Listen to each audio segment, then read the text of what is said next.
दोस्तों नमस्कार। आपका अपना YouTube channel study with Upendra में आपका स्वागत है। जैसा कि मैंने आप लोगों से कहा था कि मैं प्रतिदिन आपको एक जीके की क्लास प्रोवाइड कराऊंगा और इस क्लास में आपके लिए लगभग 35 और 40 क्वेश्चन हैं और यह क्वेश्चन काफ़ी मोस्ट इम्पोर्टेंट है जो कि परीक्षाओं में बार बार पूछे जाते हैं। यदि यह क्वेश्चन आपको सही लगे तो मेरे चैनल को लाइक और शेयर तथा चैनल को सब्सक्राइब करना ना भूलें। ठीक है, चलते हैं अपने क्वेश्चनों की तरफ। पहला क्वेश्चन है, राज्य विलय नीति किसके कार्यकाल में हुआ? किसके कार्यकाल में हुआ राज्य विलय नीति? राज्य विलय नीति लॉर्ड डलहौजी के कार्यकाल में हुई। ठीक है। सेकंड क्वेश्चन है, मानव में आनुवांशिकता की जानकारी किससे पता चलती है? किससे पता चलती है आनुवांशिकता की जानकारी? आनुवांशिकता की जानकारी डीएनए से पता चलती है। ठीक है। जैसे अगर किसी का डीएनए टेस्ट कराना होता है ना, किसी के मतलब उसकी आनुवांशिकता के बारे में जानकारी लेनी होती तो हमें सबसे पहले उसका डीएनए टेस्ट कराना होता है। ठीक है। डीएनए टेस्ट से हमें पता चलता है कि उसमें आनुवांशिकता किसकी पाई जाती है। ठीक। और डीएनए किस में पाया जाता है? डीएनए जो हमारे बाल हैं, बाल की जड़ों में जो बाल है ना, बाल की यहाँ पर जड़ों में पाया जाता है डीएनए। ठीक है जी, डीएनए पाया जाता है। ठीक है। तीसरा क्वेश्चन, समुद्र की गहराई किससे मापी जाती है? किससे मापी जाती है समुद्र की गहराई? समुद्र की गहराई फेदोमीटर से मापी जाती है। ठीक है। किससे मापी जाती है? फेदोमीटर से समुद्र की गहराई मापी जाती है। ठीक है। चौथा क्वेश्चन है, इमली में कौन सा अम्ल पाया जाता है? इमली में कौन सा अम्ल पाया जाता है? इमली में टार्टरिक अम्ल पाया जाता है। कौन सा अम्ल पाया जाता है? टार्टरिक अम्ल। ठीक है। और चींटियाँ जो कौन सा अम्ल रिलीज करती हैं? चींटियाँ जो फार्मिक अम्ल रिलीज करती है। सेब में कौन सा अम्ल पाया जाता है? सेब में ऑक्जेलिक अम्ल पाया जाता है। कौन सा? ऑक्जेलिक। ठीक है, ऑक्जेलिक अम्ल। ठीक। पांचवा क्वेश्चन कौन सा है? बिहार का शोक कौन सी नदी को कहते हैं? बिहार का शोक कौन सी नदी को कहते हैं? बिहार का शोक कोसी नदी को बिहार का शोक कहते हैं। ठीक है। अगला क्वेश्चन है छठा, राष्ट्रीय युवा दिवस किससे संबंधित है? राष्ट्रीय युवा दिवस किससे संबंधित? राष्ट्रीय युवा दिवस स्वामी विवेकानंद से संबंधित है। ठीक है। और राष्ट्रीय युवा दिवस मनाया कब जाता है? राष्ट्रीय युवा दिवस 12 जनवरी को मनाया जाता है। ठीक है। सातवां क्वेश्चन, विकासवाद का सिद्धांत किसने दिया? किसने दिया विकासवाद का सिद्धांत? विकासवाद का सिद्धांत चार्ल्स डार्विन ने विकासवाद का सिद्धांत दिया। ठीक। आठवां क्वेश्चन क्या कहता है? आठवां क्वेश्चन कहता है, भारत की पहली महिला शासिका कौन थी? भारत की पहली महिला शासिका रजिया सुल्तान थी। रजिया सुल्तान। ठीक। नवा क्वेश्चन क्या कहता है? नवा क्वेश्चन, मृग मरीचिका बनाने का प्रमुख कारण क्या है? मृग मरीचिका बनाने का प्रमुख कारण क्या है? पूर्णांतरिक परावर्तन। ठीक है। मृग मरीचिका क्या होती है? मृग मरीचिका वह होती है जब हम जो राजस्थान में पानी की कमी पाई जाती है, जब पानी की कमी पाई जाती है तो मतलब जो मृग जो होते हैं ना, पानी के लिए इधर उधर भटकते हैं। और कैसे? जैसे पेड़ों के नीचे, पेड़ है ये, ठीक है, पेड़ों के नीचे इन्हें पता चलता है, इन्हें लगता है कि पेड़ों के नीचे जो पेड़ों की परछाई है, पेड़ों की परछाई जब यहाँ धरती पर पड़ती है तो इन्हें लगता है शायद यहाँ पर पानी है। ठीक।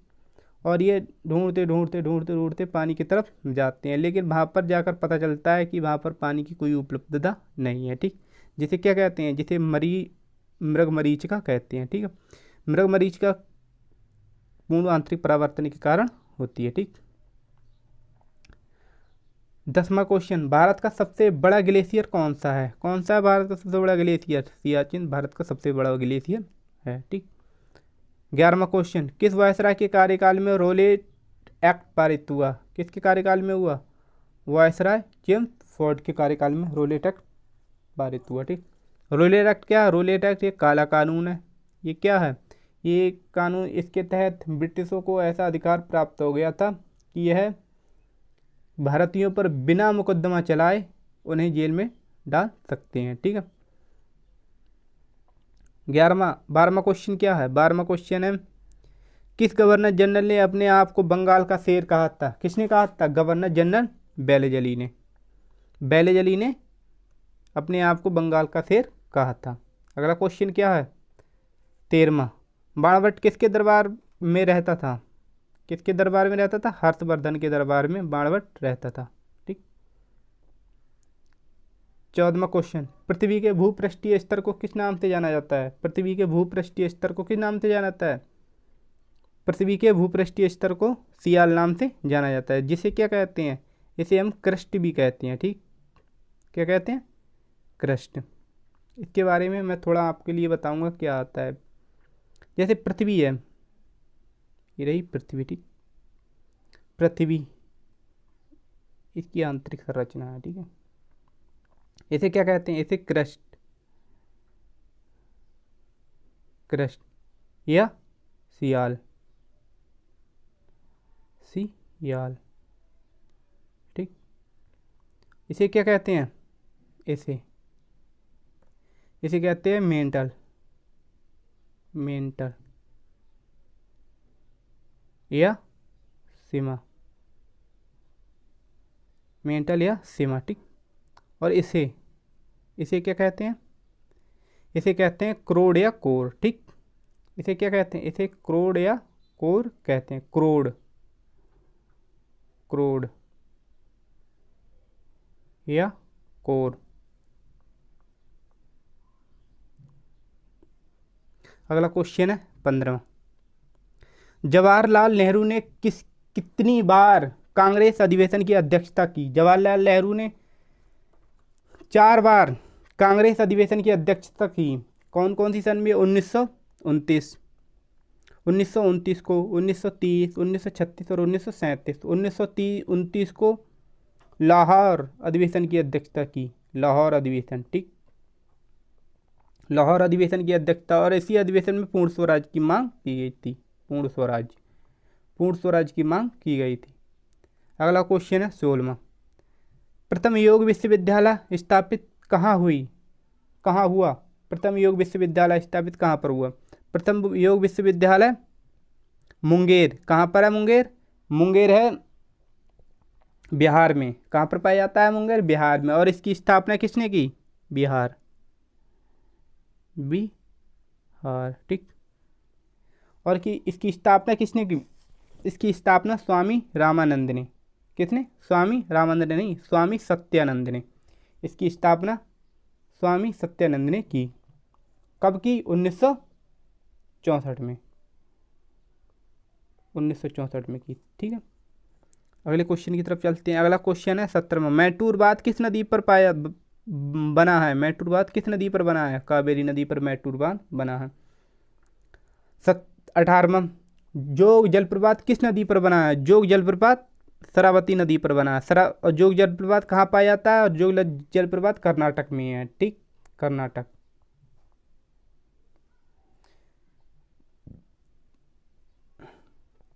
19वां, पंचवर्षीय योजना कहाँ से ली गई? कहाँ से ली गई पंचवर्षीय योजना? पंचवर्षीय योजना जो है रूस से ली गई थी। ठीक है, और पंचवर्षीय योजना की शुरुआत कब हुई? पंचवर्षीय योजना की शुरुआत कब हुई? बताओ।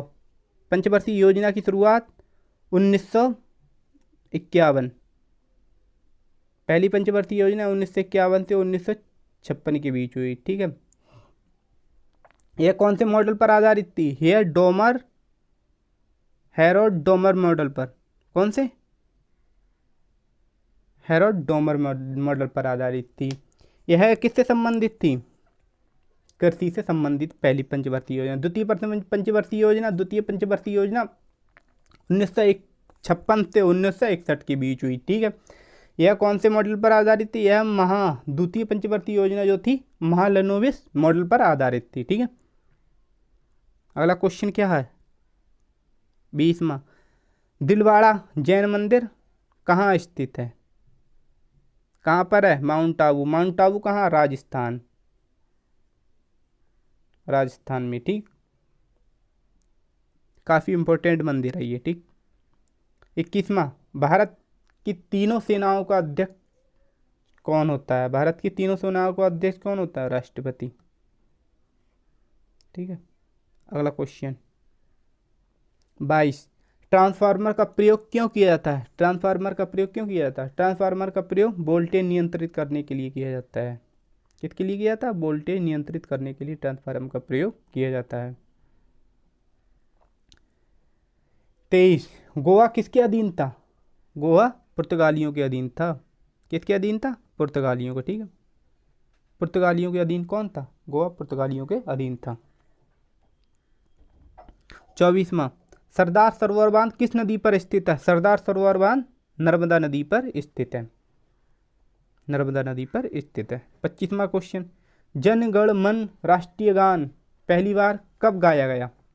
जन गण मन राष्ट्रीय गान पहली बार 27 दिसंबर 1911 को गाया गया। और इसे आधिकारिक रूप से कब अपनाया गया था? और इसे आधिकारिक रूप से कब अपनाया गया? इसे आधिकारिक रूप से 24 जनवरी 1950 को आधिकारिक रूप से अपनाया गया था। ओके, अगला क्वेश्चन 26, तराइन का प्रथम युद्ध कब हुआ? तराइन का प्रथम युद्ध 1191 में हुआ।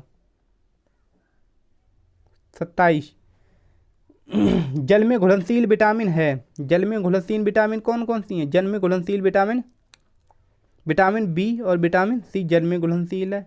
और वसा में, वसा में है ए बी, ए बी नहीं है, ए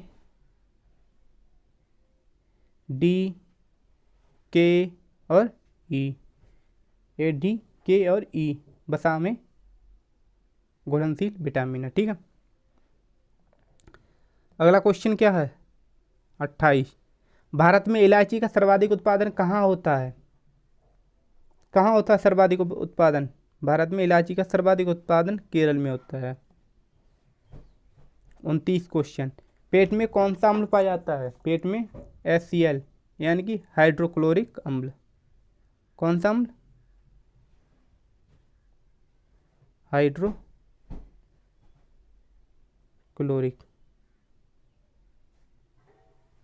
एसिटिक।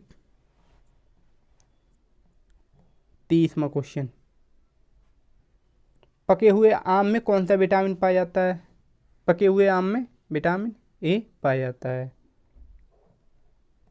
अगला क्वेश्चन 31, आम के अचार में कौन सा विटामिन पाया जाता है? आम के अचार में 0 यानी कि कोई सा भी विटामिन नहीं पाया जाता है। ओके, अगला क्वेश्चन है, जल का अधिकतम घनत्व कितने डिग्री सेल्सियस पर होता है? कितने डिग्री सेल्सियस पर जल का अधिकतम घनत्व? 4 डिग्री सेंटीग्रेड पर। ओके, 33वां क्वेश्चन, गांधी को राष्ट्रपिता की उपाधि किसने दी? गांधी को राष्ट्रपिता की उपाधि सुभाष चंद्र बोस ने दी। राष्ट्रपिता की उपाधि किसने दी? सुभाष चंद्र बोस ने। अच्छा, राष्ट्रपिता की उपाधि सुभाष चंद्र बोस ने दी, तो महात्मा की उपाधि किसने दी? महात्मा की उपाधि, महात्मा की उपाधि किसने दी? मैं बताऊंगा। महात्मा की उपाधि रविंद्रनाथ टैगोर ने दी। किन्होंने? रविंद्रनाथ टैगोर, रविंद्रनाथ टैगोर ने दी। ओके, 34वां क्वेश्चन, ऑस्कर अवार्ड की शुरुआत कब हुई? ऑस्कर अवार्ड की शुरुआत 1929 में ऑस्कर अवार्ड की शुरुआत हुई। 35वां क्वेश्चन है, एड्स दिवस कब मनाया जाता है? एड्स 1 दिसंबर को एड्स दिवस मनाया जाता है। इसे याद करने की ट्रिक क्या है? एड्स, ठीक है, आई यानी कि 1, डी यानी कि दिसंबर, 1 दिसंबर को एड्स दिवस मनाया जाता है। पानीपत का प्रथम युद्ध कब और किसके बीच हुआ? पानीपत का प्रथम युद्ध कब हुआ? पानीपत का प्रथम युद्ध 1526 ईस्वी में हुआ। किस किस के बीच हुआ? बाबर और इब्राहिम लोदी के बीच। किसके बीच?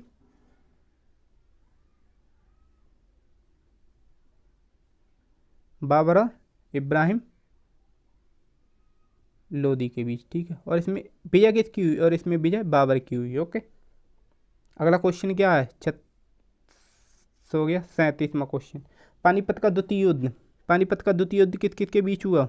कब और किसके बीच? पानीपत का द्वितीय युद्ध 1556 ईस्वी में हुआ। और किस किस के बीच? बैरम खां,